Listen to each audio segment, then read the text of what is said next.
तो आज अपन पढ़ने वाले हैं एसिड और बेस बैलेंस। एसिड और बेस बैलेंस होता क्या है, तो नॉर्मली सिंपल वे में समझते क्या होता है। यादों के पुराने एल्बम में छुपा के रखे हैं हमने वो दिन।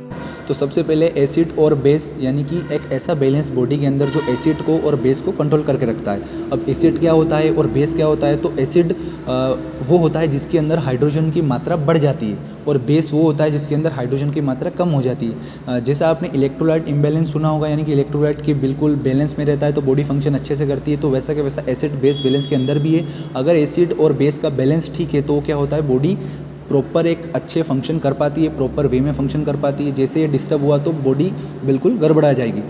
तो अब इसको नापते कैसे, तो आपने एक स्केल के बारे में सुना होगा, पीएच स्केल।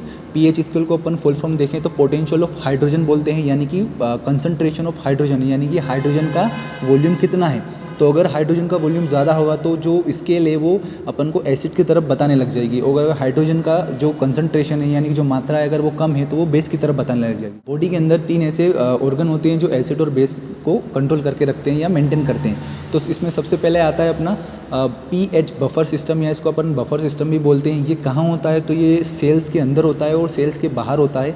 और पीएच क्यों बोलते हैं, क्योंकि वही वाला logic, potential of hydrogen, hydrogen की मात्रा अगर कम हो गई, ज़्यादा हो गई, तो उसको कौन कंट्रोल कर रखेगा, पीएच बफर सिस्टम। उसके बाद नेक्स्ट आता है अपना लंग्स। तो लंग्स भी कैसे करेगा, तो ब्लड के अंदर आपने सुना होगा CO2 यानी कि कार्बन डाइऑक्साइड, जिसके अंदर भी क्या होता है, जिसके अंदर हाइड्रोजन की मात्रा ज़्यादा होती है, यानी कि वो भी एक टाइप का एसिड है। तो लंग्स क्या करेगा, उस CO2 को बाहर फेंकेगा, O2 को मिलाएगा, CO2 को बाहर फेंकेगा, O2 को मिलाएगा। तो ये भी एक टाइप का क्या है, एसिड और बेस बैलेंस कंट्रोल करके या बैलेंस करके रखता है। थर्ड और लास्ट आता है किडनी। तो किडनी क्या करती है, जितना भी ज़्यादा एसिड हो गया या बेस हो गया, यानी कि हाइड्रोजन की मात्रा कम ज़्यादा हुई, तो किडनी क्या करेगा, उसको यूरिन के थ्रू क्या करेगा, बॉडी से बाहर आउट कर देगा। Thank you so much for watching this video. Spread love.